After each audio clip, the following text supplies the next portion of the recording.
Mirë, Për hir të në këtë dashurisë, po të serinë lutem, tonë të unë pali mësimeve që kemi burgosur i pasur Krishtit. që të mbajmë zjarrin të ndezur, do të kemi edhe një pyetje tjetër që ne do të ishte e nevojshme t'ja bëjmë vetes tonë pse bëjmë atë që bëjmë. Ë, Ka shumë veprime, ka shumë sjellje, qëndrime, gjëra që ne bëjmë në jetën tonë të përditshme që nuk i kushtojmë shumë vëmendje. Si për shembull të ngrahtit, të pirit ujë, të shqetësuarit, të kujdesurit për familjarët tanë, për njerëzit tanë, për fëmijët e kështu me radhë. Ka shumë veprime në përditshmërinë tonë që neve nuk i kushtojmë shumë vëmendje.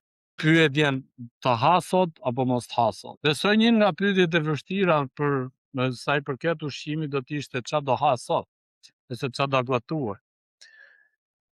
Por asnjëherë në asnjë moment vetë kur kemi probleme me shëndetin që nuk kemi shumë uri, por kur jemi mirë me shëndet gjithmonë pyetja është çfarë do ha, jo a do ha apo jo. E kështu me radhë. Në përditshmërinë tonë nuk e di arrim do ta bëjmë këtë pyetje pse bëjmë atë që bëjmë. Nëse do të fillonim të mendonim në mënyrë të tillë pse bëjmë atë që bëjmë, ja për shembull pse mos theve xhupin tani në këto momente. Ishte një vendim shumë i shpejt, edhe aty, që ka ftohtë. Pra, ka në përditshmërinë tonë ka shumë gjëra që ne nuk i kushtojmë shumë vëmendje, por ama ne kemi nevojë që jeta jonë të ketë një qëllim, sepse nëse nuk do të kishte një qëllim, do të ishte si si të merrshe një udhtim që nuk do të shkoje as gjikundi, po edhe nuk do të ndalesh e kurrë. Sepse ku do shkoj? Nuk do të arrije të bëj këtë pyetje, vetëm do ecje edhe nuk do të kishte kuptim. Jeta jone ka një qëllim apo jo? Për shembull, po jeta jone besimit. Pse kemi zgjedhur të jemi këtu të adhurojmë Perëndin? Pse besojmë? Pse pikërisht kjo gjë? Tek e para Gjonit kapitulli 4 vargu 19 na thot, Gjoni thot, ne e duam atë, ne e duam Perëndin, sepse ai na deshi i pari. Perëndia na tregoi nëse na deshi. Pra një motiv që na bën neve të bëjmë veprimet tona, të marrim sjelljen tonë, qëndrimin tonë, e gjitha me radhë është dashuria. Dashuria për njerëzit tanë, dashuria për familjarët, dashuria për fëmijën, dashuria për shokun, për mikun, e kështu me radhë. Dëshira për të patur një marrëdhënie të mirë. Keni menduar ndonjëherë vetëm nëse ne kemi një marrëdhënie me Zotin, pra nuk e di, ndonjëherë edhe kjo marrëdhënie duket çik për kufizimin ngushtë, por megjithatë, nëse ne kemi një marrëdhënie me Zotin, me Perëndin, atëherë jeta ka kuptim. Nëse jo, nuk ka. Imagjinoni pak për një moment. Jetën tonë siç neve kemi, punojmë, robitemi, lodhemi, shkatrohemi, vendosim shëndetin tonë në rrezik për të patur çik më shumë. Po ta vëmë re gjithashtu, njeriu asnjëherë nuk kënaqet, të gjithë ne nuk kënaqet. Kam, po të kem edhe çik më shumë. Edhe më e bukur ajo është që ne nuk shpenzojmë kohë të falenderojmë ose ta falenderojmë Zotin për ato që kemi, edhe të kënaqemi, edhe të shijojmë ato që kemi, por mendojmë për ato që nuk kemi. Edhe kjo është sëmundje e përgjithshme. Edhe imagjino pak, dhe sikur të vendosje pasuri të madhe, por në fund jeta do të përfundonte. Nuk ka kuptim, apo jo? Edhe juve keni dëgjuar edhe histori, edhe keni qenë dëshmitar vetë që njerëz të ndryshëm kanë punuar fort, me mira apo me të këqijat e tyre, kanë arritur si kanë arritur pasuritë, por në fund jeta atyre ka përfunduar. Edhe shpeshherë, pra nuk do të kishte kuptim që të mbaronte jeta mundimet në këtë lloj mënyre. Një mbret, që ishte goxha i pasur dhe mbretëria e tij kishte arritur kulmin e vet, ishte shumë i pasur. Kur e pa që ishin orët e fundit të jetës së tij, u kërkoi njerëzve që e rrethonin dhe kujdeseshin për të, i tha, shiko, kur të vdes, është e sigurt që unë i kam orët e numëruara, por kur të vdes dhe të më varrosni, desha që të më varrosni me duart jashtë. Dhe ata që e rrethonin, pse kështu o bre? Pse kështu? Ç'është kjo? Edhe sigurisht në ato momente shumë njerëz mendojnë që mendja e tij është e delirë në këto momente dhe shoku fletet, shoku thot. Por ai tha, shiko, unë desha t'i tregoj njerëzve që dhe pse shumë i pasur, edhe me një mbretëri kaq të madhe, desha t'u tregoj njerëzve me duart e mia jashtë që unë po iki me duar bosh. Nuk do marr gjë me vete, nuk po marr gjë me vete. Pra nuk do të kishte edhe një herë, pra nuk do të kishte kuptim jeta jon në qoftë se do të mbaronte dhe do të përfundonte në këtë lloj mënyre. Ne gjithmonë do dëshironim që të kishim pak më shumë, ose që jeta të kishte kuptim më tepër se sa kaq. Njerëzit sot, unë e thash edhe një herë edhe pak më parë, po përpiqen që të gjejnë plotësi në gjërat materiale, të gjejnë kënaqësi, por që është e pamundur, sepse më shumë të kesh, më shumë do të kërkosh. Ka dy gjëra që neve si njerëz kemi: të punosh për të siguruar familjen, për jetë normale, sepse të thuash, dale, po pse punon, se ashtu robitesh. Po ka një lloj kuptimi kjo lloj formë. Të punosh pra për të siguruar për familjen dhe për të jetuar një jetë normale. Dhe e dyta është të punosh, të fitosh, të zaptosh sa më shumë, të sundosh sa më shumë, që të jetë e mundur, duke menduar për të gjetur kënaqësinë apo plotësinë shpirtërore. Por në fakt që është e pamundur për Perëndin. Neve lexuam së bashku nga Filemoni dhe ju tregojmë për letrën e Filemonit, ju tregojmë që Filemoni ishte një besimtar goxha me barza të forta, edhe ai ishte një nga ata njerëzit që kontribonte dhe dhuronte dhe jepte kishës, jepte Zotit. Dhe një nga gjërat e tyre, një nga gjërat që Filemoni jepte ishte që ai dhuronte, ai kishte lejuar që njerëzit kisha pra të mblidhej në shtëpinë e tij dhe të adhuronin atje. Dhe ishte goxha e madhe. Sepse në kohën pra kur Pali shkruan këtë letër, në kohën e Jezusit, le të themi, se janë vitet 30-50 vitet e para mbas ringjalljes së Jezusit dhe që ishte ngjitur në qiell dhe kishte themeluar kishën, kisha nuk kishte ndërtesë që të kishte pronën e vet. Por njerëz të ndryshëm, besimtarë të ndryshëm, hapnin shtëpitë e tyre që të mblidheshin së bashku dhe të adhuronin Zotin. Edhe një nga këta ishte Filemoni, që e bënte me një zemër gjerësi për një kohë të gjatë. Sepse kishte raste që dhe njerëzit mblidheshin në kohë të ndryshme. Njerë shkonin tek një shtëpi, njerë në një shtëpi tjetër, për mos barrosur vetëm një person, edhe sepse imagjinoni ti kesh javë për javë. Është lodhi. Për shembull, fundjavat neve që i kemi në këtë lloj mënyre, i kemi, imagjino që të dielën ti që e ke pushim do të ngrihesh akoma më herët se sa ç'ngrihesh.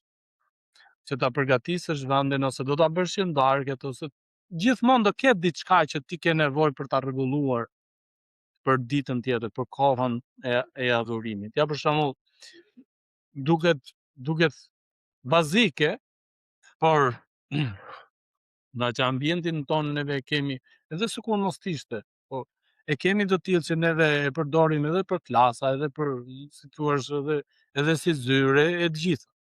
Por edhe ta kishe vetëm si sallë adhurimi, salla adhurimit gjithmonë do të kishte nevojë që të pastrohet, që të rregullohej dhe të vijej në rregull për adhurimin tjetër.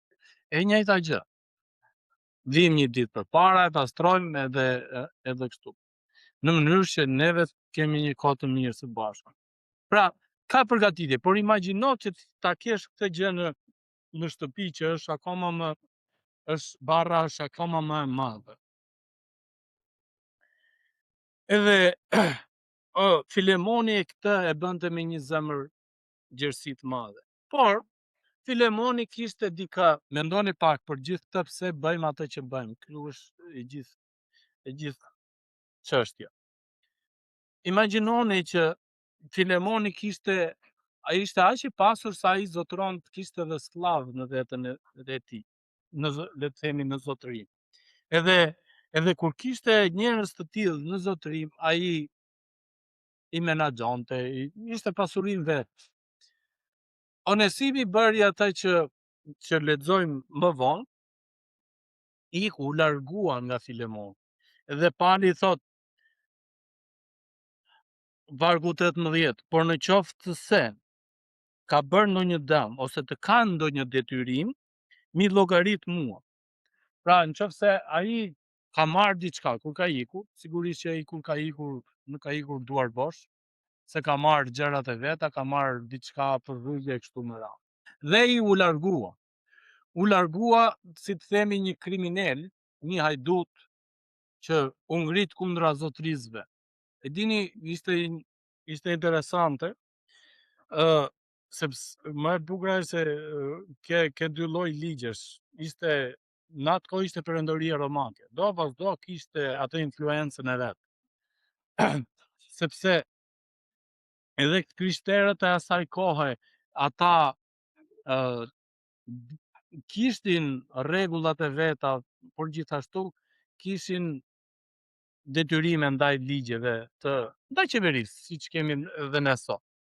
Por një nga rregullat, një nga ligjet, një nga të drejtat që ju jepesh këtyre, si të themi, të pasurve, kur ata kishin skllëvër, u jepe e drejta që edhe mund t'i eliminonin, t'i vrisnin me dënim, me vdekje, pra nëse ata bënin gjëra të tilla. Për shembull, Onesimi u largua nga Filemoni dhe kur u largua, Filemoni e kishte këtë lloj të drejte, që ai ta dënimin me vdekje, sepse si thoshte, ai kishte në zotërim jetën e tij, në dorë pra jetën e tij.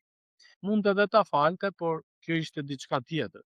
Por ishte e lishme, pra nëse një sklav do të vdiste, nuk ishte ndonjë gjë e madhe, madje në një histori, në një nga ato librat, nuk e mbaj mend autorin, nuk kujtohet. Ndërsa ai po shkruante për si një sklav, një person romak, që kishte një qytetar romak që kishte sklav, që i dha që të mbante diçka në dorë, po ishte goxha e shtrenjtë. Dhe ai sklavi, shërbëtori, u pengua dhe u rrëzua dhe e the. Dhe ai kërkoi që të dënimin me vdekje të sklavit, vetëm për diçka që e the. Ishte e shtrenjtë. Nuk kërkoi që të paguaj ose shumë me radhë, por kërkoi vdekje. Pra ishte diçka normale. Dhe Pali tani, siç neve lexojmë në letër, ra në kontakt me Onesimin. Onesimi e njohu dhe dëgjoi për Perëndin, pranoi Jezusin, u pagëzua dhe tashmë nuk ishte më njeriu i lig, por ishte një person i ri. Dhe Pali ja shpjegon Filemonit këtë. Edhe me Filemonin ata ishin shumë miq. Imagjinoni, për hir të siç jemi neve bashkë këtu, besoj që unë kam atë detyrim moral t'ju kërkoj diçka juve, siç po e kërkon Pali. Do e falesh për mua, nëse do të kishte një keq kuptim në kish, apo jo. Edhe shumë shpesh herë juve do të thoni për hirin tan, po të dëgjoj, po ulem, po dëgjoj, po e marr në konsiderat. Edhe Pali këtë gjë i thot, merre në konsiderat. Onesimi nuk është më ai që i ishte, ai që të bëri ty dëmin, ai një skllav, por tani është një vëlla në Krisht. Pra Onesimi, Filemoni kishte këtë lloj të drejtë që ta dënonte, por në letër Pali po i kërkon diçka ndryshe. Pse bëjmë atë që bëm? Pse Filemonit u kërkua diçka e tillë? Pse Filemoni e hapte dyert e shtëpisë së tij që kisha të mlidhe dhe ato adhuronte aty. Për shkak të dashurisë. Pra, ka një motiv. Për shembull, edhe ne si prindër huajmë, durojmë fëmijët tanë deri në ekstrem për shkak sepse i du. Ashtu siç kanë bërë dhe prindrit tanë me ne. Në këtë lloj mënyre që janë kujdesur për ne. Vazhdojnë të kujdesen dhe shqetësohen. Pra, për shkak të dashurisë, sepse siç na tha dhe e para Gjoni kapitulli 4 vargu 19, ne e duam atë sepse ai na beshi. Jezusi dha jetën e tij për ne. E dini, më përpara, nëse mbani mend, që është shumë e rëndësishme se po vinë dhe Pashkët, unë do ta shpjegoj më vonë, por në kohën e Mojsiu, ndërsa ata po largoheshin nga Egjipti, Perëndia i urdhëroi ata që të therrnin një qingj, edhe atë qingjin me gjakun e atij qingji, qingj motak, do të lyenin arkitrarët e dyerve të tyre me gjakun, edhe këtu lart, në mënyrë që kur angjëlli i vdekjes të kalonte mos të vriste të paralindurin e shtëpisë së Izraelit. Me gjakun. Edhe kur angjëlli kalon, nuk shikon, nuk po kontrollon më kush është i drejtë, kush meriton vdekjen, por shikon nëse ka shenjën e gjakut, nëse është blerë me gjak. Ashtu është e njëjta gjë edhe me neve sot. Kur Zoti shikon, edhe shikon shenjën e gjakut të derdhur në kryq për mëkatet tona, ai shikon po ky është i blerë, ky është i pastër, ky e ka dhënë jetën Jezusi. Pra, nuk është vetëm jeta jon, por është sakrifica që Perëndia ofron. Prandaj është edhe e rëndësishme besimi që neve deklarojmë, besimi që neve tregojmë, duke u pagzuar. Dhe kur neve marrim dhuratën me frymën e shenjtë edhe Zoti na shikon me shenjën e gjakut. Kjo është nuk e di ç'a mund përdorim ne për shembull kur themi shënoje këtë, kjo hiqe veç, apo jo, bëjmë një shenjë, bëjmë diçka që kjo i përket dikujt tjetër, e njëjta gjë edhe me Perëndin, shënoje ky më përket mua, së shkak të sakrificës. Pse e bëjmë ata që bëjmë? Besoj që në këtë lloj mënyre, në këtë lloj forme, ne marrim këtë përgjigje. Për shkak të dashurisë që Perëndia tregoi për ne. Edhe e dini që shumë njerëz sot, edhe shumë shkencëtar bëjnë atë pyetjen, cili është qëllimi i jetës? Por qëllimi i jetës i gjithë secilit prej nesh është që t'i japim lavdi Perëndisë. Edhe për shkak sepse ai na deshi dhe na dha jetë, na i shtoi ditët tonë në përjetësi, jo vetëm në këtë. Kjo është diçka, është një jetë mishore që është shumë e shkurtër, në fakt është shumë e rrimshme, me vuajtje, edhe më shumë ka vuajtje, dhimbje, zhgënjime, stres, lodhje, rrastapitje, të panunueshme.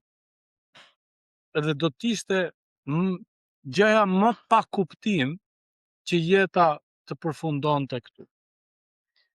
Por Zoti na ka premtuar diçka akoma më shumë. Edhe kjo gjë do të na duket ne si shumë me lehtë kur kemi dhe të jemi në prezencën e Zotit.